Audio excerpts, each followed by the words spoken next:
कक्षा 8 गणित। इस समय हम लोग बीजीय व्यंजकों का भाग पढ़ रहे हैं। 3 प्रकार का भाग आपके कोर्स में है। एक पदीय बीजीय व्यंजक का एक पदीय बीजीय व्यंजक से भाग, बहुपदीय बीजीय व्यंजक का एक पदीय बीजीय व्यंजक से भाग, बहुपदीय बीजीय व्यंजक का द्विपदीय बीजीय व्यंजक से भाग। ये चाहे हम कहें द्विपदीय बीजीय व्यंजक से भाग या बहुपदीय बीजीय व्यंजक का बहुपदीय बीजीय व्यंजक से भाग, एक ही बात। यह है division of monomial by a monomial. यह है division of polynomial by a monomial. यह है division of polynomial by a polynomial. तो ये 2 प्रकार का भाग आप सीख चुके। एक पदीय बीजीय व्यंजक का एक पदीय बीजीय व्यंजक से भाग और बहुपदीय बीजीय व्यंजक का एक पदीय बीजीय व्यंजक से भाग। आज हम लोग देखेंगे बहुपदीय बीजीय व्यंजक का द्विपदीय बीजीय व्यंजक से भाग।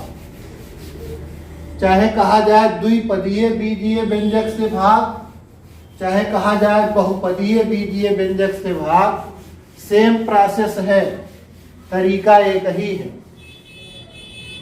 ये बहुपदीय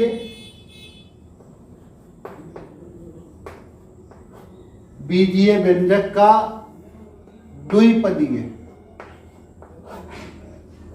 द्विपदीय बीजीय व्यंजक से भाग या बहुपदीय बीजीय। तो देखिए इसमें हम क्या करते हैं, पहले दोनों को ही जिससे भाग देना है अर्थात भाजक और जिसमें भाग देना है अर्थात भाज्य, दोनों को ही अवरोही क्रम में लिख लेते हैं। पहला काम, पहला स्टेप, पहला चरण। जैसे मान लीजिए कि हमें -12 ऋण 6x घात 2 धन 17x, इसी में 2x ऋण 3 से भाग देना है। इतने में 2x ऋण 3 से भाग देना। तो पहला काम यह है भाज्य, यह है भाजक, दोनों को अवरोही क्रम में लिखेंगे। तो जब भाज्य को अवरोही क्रम में लिखेंगे, ये सबसे अधिक घात वाला है, इसे पहले लिख देंगे ऋण 6x घात 2। ये एक घात वाला, घात हम लोग चर का देखते हैं, वेरिएबल का। यहाँ चर x है, ये हो गया। इसके बाद एक घात वाला और फिर इसे लिख देंगे ये शून्य घात वाला। इसमें कोई चर राशि नहीं है। अगर x लिखना भी है तो इसके साथ x की घात 0 करके लिख सकते हैं। और इसमें इसे भी अवरोही क्रम में लगा दें, तो इसे अवरोही क्रम में लगाएं तो ये अधिक से अधिक एक घात है, फिर ये शून्य घात का है। तो जब भी हम बहुपद में द्विपद से या बहुपद में बहुपद से भाग देते हैं तो पहला चरण यही अपनाते हैं। भाज्य और भाजक, जिसमें भाग देना है उसे और जिससे भाग देना है उसे, दोनों को अवरोही क्रम में लिखते हैं। दूसरा है इस भाज्य के प्रथम पद से, ये भाजक के प्रथम, भाजक है, भाजक के प्रथम पद से भाज्य के प्रथम पद में भाग देंगे। भाज्य का प्रथम पद है 6x घात 2, इसमें इस भाजक के प्रथम पद 2x से भाग देंगे। तो भाग देंगे तो ये आएगा 2 एकम 2, 2 तिया 6, और ये ऊपर x की घात 2 है, नीचे x है, तो एक x कट जाएगा, एक बचेगा, आ गया 3x। तो ये भाज्य के पहले पद में भाजक के पहले पद से भाग देते हैं, जो आता है इसे यहाँ भागफल में लिख देते हैं। अब ये जो मैंने लिख दिया भागफल में, इसका भाज्य के सभी पदों में गुणा होगा। सारी भाई गलत निकल जा रहा, भाजक के सभी पदों में गुणा होगा। तो ये ऋण 3x का गुणा होगा 2x में, तो ये आ जाएगा ऋण 6x घात 2। फिर ऋण 3x का गुणा ऋण 3 में होगा, तो ये हो जाएगा धन 9x। और इसके बाद घटा देते, ये घटा देंगे, घटाने में ये दूसरे वाले का चिन्ह बदल देते। आपको पता है कि जब भी हम घटाएंगे, इसमें से मान लो दूसरे वाले को घटाना है,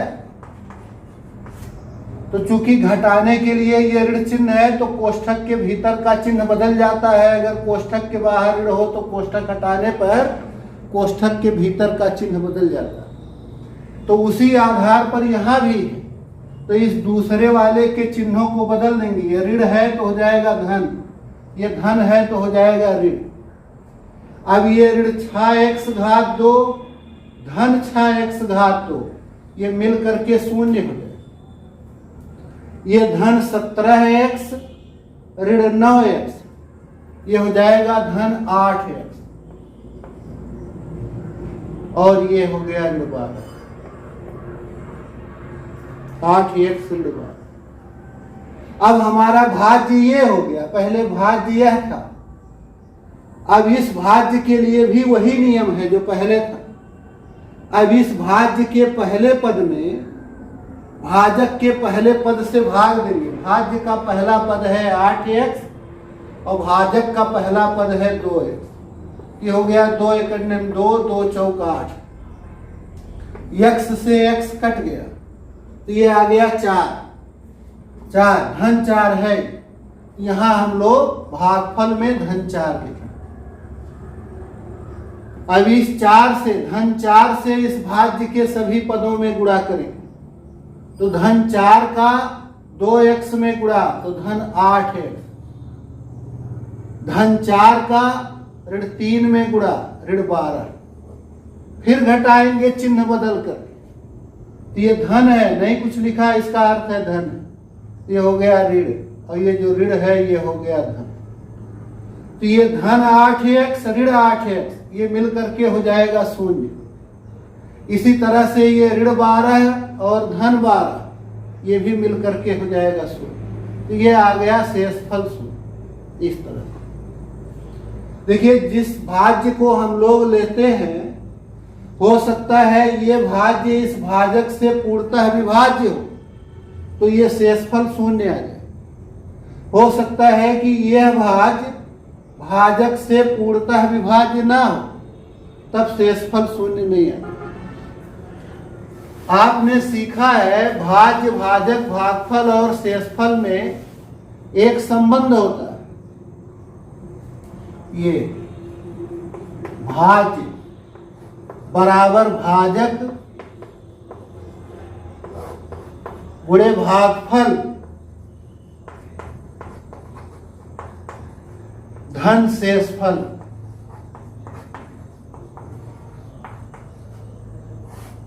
लेकिन अगर हमारा भाज्य पूर्णतः विभाज्य है, जैसे 4 से 16 में भाग दे देते हैं,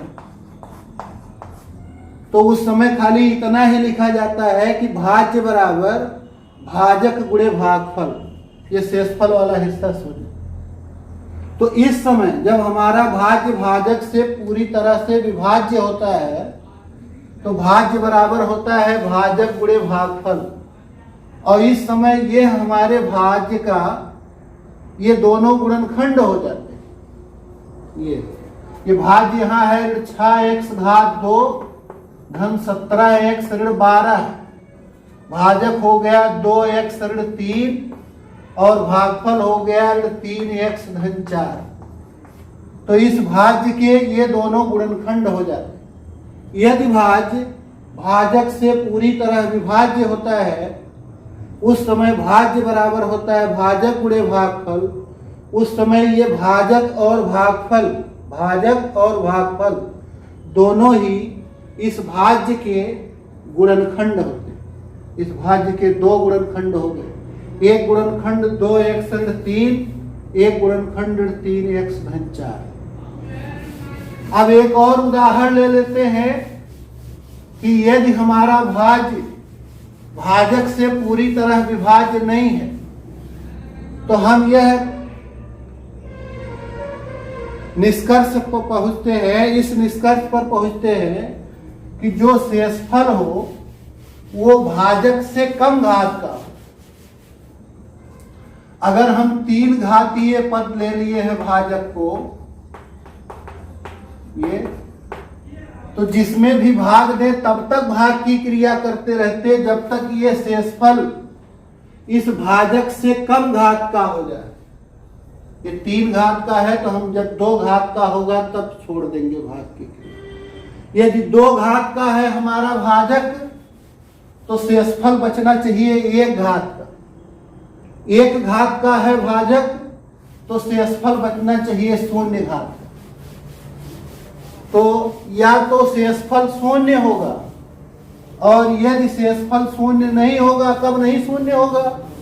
यदि भाज्य भाजक से पूर्णतया विभाज्य नहीं होगा तो उस समय हम भाग की क्रिया कब तक करेंगे? जब तक शेषफल भाजक से कम घात का ना हो जाए। शून्येतर शेषफल वाला एक उदाहरण ले लेते हैं। जैसे ये है 15z-3 ऋण 20z-2 धन 13z ऋण 12। इसमें 3z ऋण 6 से भाग देना, इसमें भाग देना है 3z ऋण 6 से। तो पहला चरण जो होता है उसमें हम भाज्य और भाजक दोनों को अवरोही क्रम में लिखते हैं। यहां हमारा प्रश्न इस प्रकार लिखा हुआ है कि भाज्य भी देखिए अवरोही क्रम में है और भाजक भी। इस भाज्य में ये 3 घात का है, सबसे अधिक वेरिएबल यहाँ जो चर है वो z है, तो सबसे अधिक घात 3 है। फिर इसके बाद 2 घात का पद, फिर 1 घात का पद, फिर 0 घात का। इसमें हम इसके साथ गुणे करके z-0 लिख सकते। तो ये भाज्य यहाँ अवरोही क्रम में है, नहीं होता तो कर लेते हैं अवरोही क्रम, और भाजक भी अवरोही क्रम में। पहले 1 घात वाला पद है, फिर 0 घात वाला पद। तो हम इसमें भाग देंगे 15z-3 ऋण 20z-2 धन 13z ऋण 12। इसमें 3z ऋण 6 से भाग दें।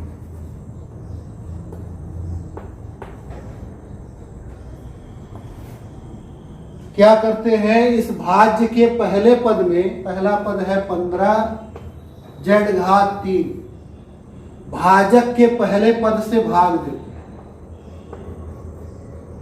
ये हो गया 3 करने 3 पछे 15 और 1 z कट जाएगा, आ जाएगा 5z-2। तो ये जो भागफल आया 5z-2 वही यहां लिखेंगे भागफल के स्थान।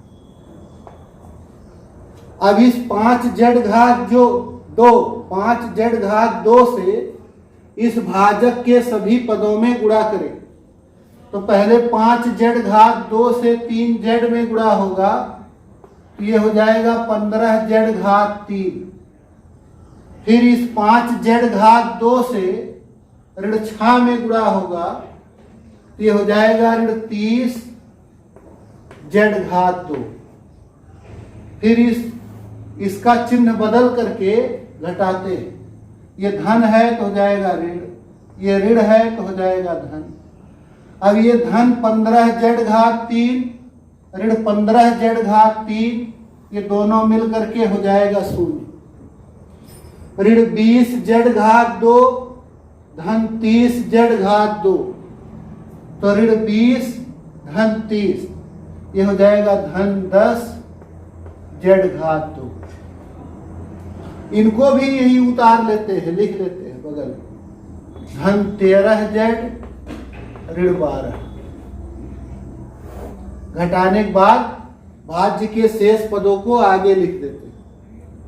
अभी इसके पहले वाले में भी लिखा गया। अब फिर ये जो आ गया इसके पहले पद, या हमारा नया भाज्य है 10 जेड घात 2 धन 13 जेड ऋण 12। तो इसके पहले पद 10 जेड घात 2 में इस भाजक के पहले पद 3 जेड से भाग दें। तो 3 जेड से जब भाग देंगे इसमें तो एक जेड कट जाएगा, बच गया 10/3 जेड। तो ये धन है, धन में है, दोनों धन थे, धन में है। तो यहां अब हम लोग भागफल में धन 10/3 जेड लिखे, और अब इस धन 10/3 जेड से भाजक के सभी पदों में गुणा करें। तो धन 10/3 जेड से 3 जेड में गुणा होगा, 10/3 जेड से 3 जेड में गुणा होगा, तो 3 से 3 विभाजित हो जाएगा, ये हो जाएगा 10 जेड घात 2, 10 जेड घात 2। फिर 10/3 जेड से ऋण 6 में गुणा होगा, तो 3 से ये कट के 2 हो जाए, 10 गुणे ऋण 2 ऋण 20 जेड। और अब इसको भी घटा देंगे चिन्ह बदल कर, ये धन है तो ऋण, ये ऋण है तो धन, इस तरह से। ये नीचे कोई है नहीं पद, नहीं उसका भी चिन्ह बदलते। तो ये धन 10 जेड घात 2 ऋण 10 जेड घात 2 मिलकर के 0 हो जाए। धन 13 जेड धन 20 जेड, ये हो गया धन 33 जेड, और ये हो गया ऋण 12। तो ये 1 घात का था, अभी भी शेषफल हमारा 1 घात का है, भाजक से कम घात का। ये 1 घात का है तो हमारा शेषफल 0 घात का बचने थे, 1 से 1 कम, 0 घात। 0 घात का अर्थ हुआ कि हमारे शेषफल में वेरिएबल वाला पद होना ही नहीं चाहिए, चर वाला पद नहीं होना चाहिए, केवल अचर बचना चाहिए, कांस्टेंट। तो अब हम फिर 33 जेड में 3 जेड से भाग दे दें, 3 कन्यन 3, ये हो गया 11, जेड से जेड कट गया। तो अब यहां भागफल में धन 11 लिखे। अब फिर धन 11 से इस भाजक के सभी पदों में गुणा करें, तो धन 11 से धन 3 जेड में गुणा होगा, ये हो गया 33 जेड। धन 11 का ऋण 6 में गुणा होगा, तो ये हो गया ऋण 66। चिन्ह बदल देंगे, ये ऋण हो गया, ये धन। धन 33 जेड ऋण 33 जेड, ये मिलकर के 0 हो गया, ऋण 12 धन 66। यही ऋण 12 धन 66 जोड़ दे तो बच जाएगा धन 54। ये हमारा शेषफल। तो अगर हम इस बीजीय बहुपदीय बीजीय व्यंजक में इस भाजक से भाग दे तो हमारा भागफल इतना आएगा और शेषफल ये आएगा, ये हो गया। इस तरह आपकी जवाब लिखा जाएगा आंसर, भागफल 5 जेड घात 2 धन 10/3 जेड धन 11, और शेषफल हो गया 54। अब की बार क्या होगा? अब की बार भाज्य बराबर होगा भाजक गुणे भागफल धन शेषफल। आप करके देख सकते हो, वो नियम अभी भी लागू रहता है, न सिर्फ संख्याओं के लिए बल्कि बीजीय व्यंजक के लिए भी यह नियम सत्य है। भाज्य बराबर भाजक गुणे भागफल धन शेषफल। भाज्य बराबर भाजक गुणे भागफल धन शेष फल।